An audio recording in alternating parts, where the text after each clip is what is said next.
Bueno, pues buenas tardes a todos. En primer lugar, mi agradecimiento por este nombramiento y por esta distinción, que verdaderamente me hace estar muy honrado. Creo que tanto el profesor Charro como yo hoy nos sentimos muy orgullosos y muy satisfechos de un reconocimiento que no solo valora los aspectos científicos, a los que estamos más acostumbrados los médicos o los profesionales en general, sino los aspectos humanos, la conjunción de ambas cosas, como se ha comentado aquí muy bien. ¿Y por qué es este reconocimiento o qué valor tiene? Pues es justamente el premiar el humanismo, la humanidad, el trato del médico. El médico es el único profesional que trata seres humanos, que trata personas, y las personas tienen cuerpo, tenemos cuerpo y tenemos alma. Y o tratamos todo junto, o consideramos esas circunstancias, o no hacemos nada. O hacemos un parche que soluciona aspectos puntuales de una enfermedad, pero no sanamos, como muy bien ha dicho, lo que es el alma y el espíritu de esa persona doliente, de esa persona que sufre. Hipócrates, hace 600 años antes de Jesucristo, en la isla de Kos, es decir, hace 2600 años, centró, como muy bien ha comentado usted, lo que es el movimiento hipocrático, lo que debe de ser la función del médico, de sanador de cuerpos y de sanador de almas, o al menos consolador de almas. Y ese principio inicial, que se transformó en juramento, resulta que tiene una importancia que ha sobrevivido 2600 años y que ahora actualmente, con la eclosión extraordinaria de toda la tecnología, empieza a dudarse, a tambalearse, o las nuevas generaciones no lo consideran con el énfasis y el interés y el valor que tiene. Es por eso que es de gran valor todo el movimiento hipocrático, y muy de agradecer ese movimiento hipocrático, porque los que lo vivimos y lo sentimos necesitamos también de esa ayuda. El juramento hipocrático que todos los médicos en principio tenemos que hacer al terminar nuestra carrera y nuestra formación académica, el juramento hipocrático lleva implícito una empatía y una relación positiva con los pacientes. Y eso implica también comunicación con los pacientes. Comunicación. Qué fácil es esa palabra. Comunicar es hablar y que la otra persona lo entienda. La comunicación tiene una serie de secretos y claves que son importantes analizar. La comunicación es de un órgano emisor y de un órgano o ente receptor. Lo importante no es el emisor. Lo importante es el receptor. Porque es él el que tiene que captar el mensaje y tiene que interpretar lo que realmente le quiere transmitir el médico de su enfermedad o de sus problemas. Por lo tanto, lo importante no es el cómo yo digo, sino cómo lo percibe, lo cual implica considerar a la otra persona en sus niveles culturales, formativos, educativos, para que entienda perfectamente. Si yo le hablo en chino, imaginándome que hablo en chino, digo, qué bien lo estoy diciendo en chino, pero no me entiende nada.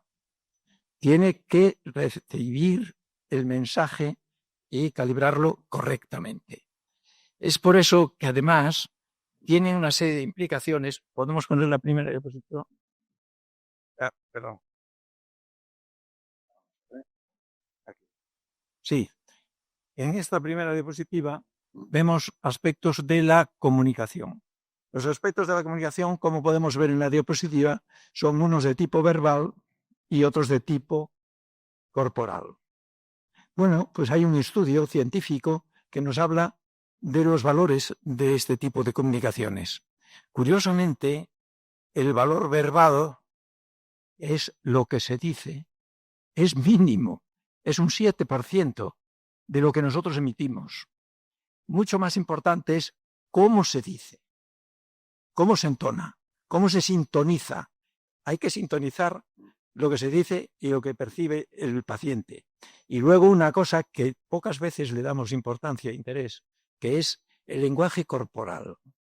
El lenguaje corporal es cómo estamos, cómo nos vemos, cómo es nuestra cara, cómo es nuestro semblante, cómo es nuestra mirada, cómo en la mirada entramos en la mirada del paciente y del ser doliente y cómo estamos en comunicación con él.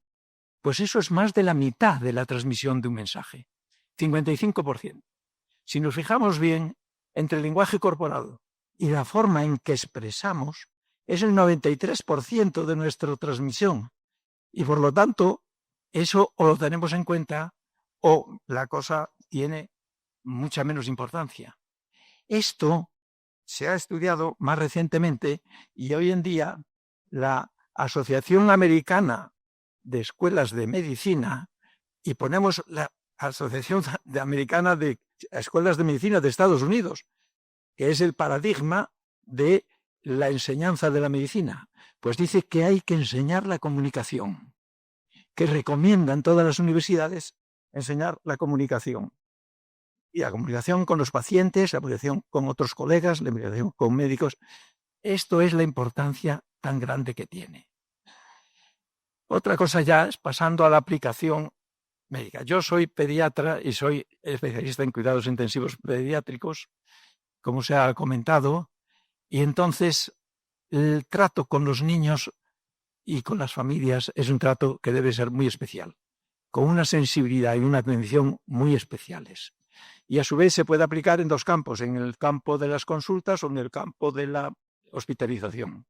En el campo de las consultas yo tuve la gran suerte de ser hijo de un pediatra, de un gran pediatra de aquellos de los años 50, 60, de mitad del siglo pasado, en donde con las limitaciones técnicas que entonces no tenían, que ahora tenemos y disponemos, tenían mi padre y todos los compañeros, la mayoría de los compañeros que de aquella época, que trabajaban en aquella época, entre los cuales estaba el profesor Peña, por supuesto. Entonces,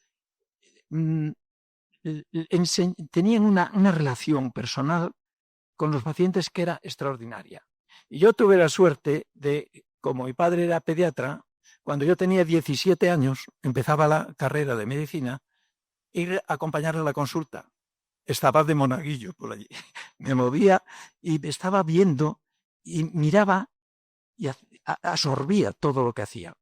Cómo se hablaba, cómo conectaba, cómo comunicaba con la gente, cómo trataba a los niños, cómo trataba y explicaba a los familiares. Y todo eso fue imbuyéndome, impregnándome de una forma de actuar que imprime carácter. Y es lo que ha determinado que yo tuviese esa sensibilidad especial hacia los cuidados humanos de las personas.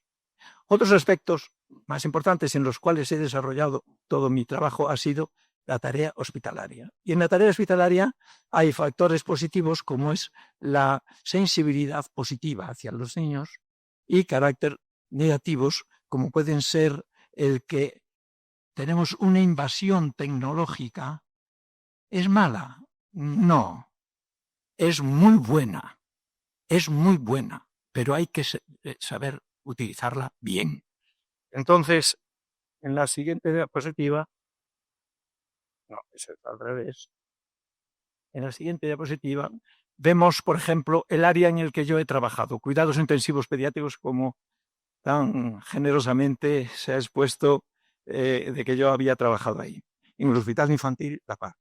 Bien, entonces, ¿cómo está el paciente? Pues el paciente le vemos aquí en el medio y vemos todo rodeado de una serie de aparatos que nos están dando constantemente en tiempo real todos los valores del paciente, los datos de constantes vitales, todos los parámetros habidos y por haber, de tal forma que tenemos una información con la cual podemos tratar en tiempo real patologías muy graves.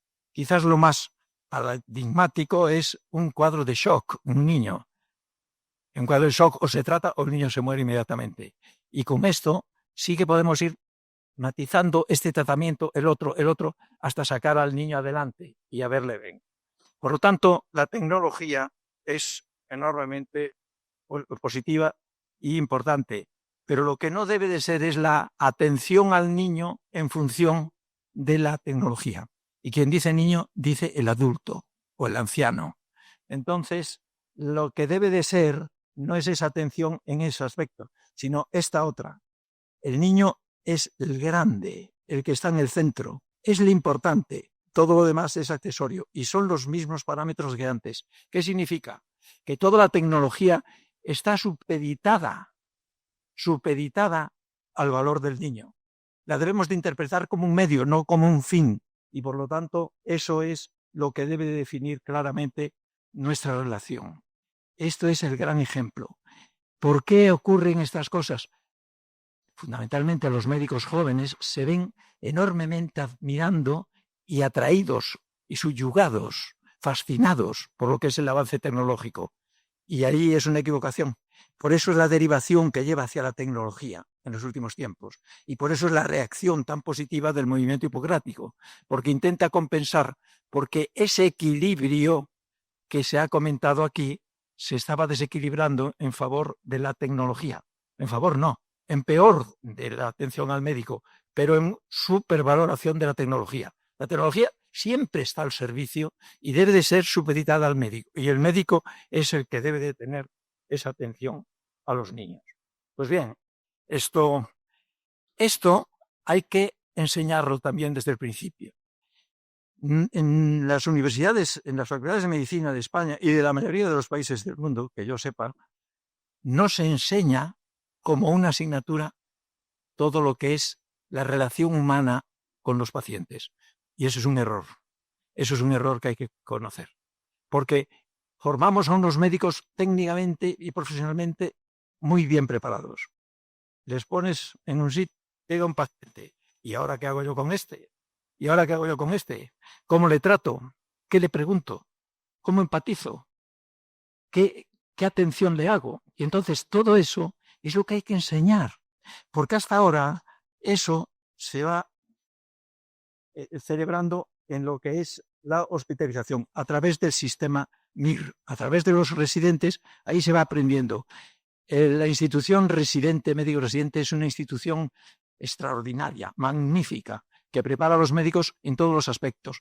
Pero ya antes de eso, a nivel de la universidad, yo creo que es muy importante que a nivel de la universidad se enseñen todas estas características, porque eso va impreso en el ADN de la carrera.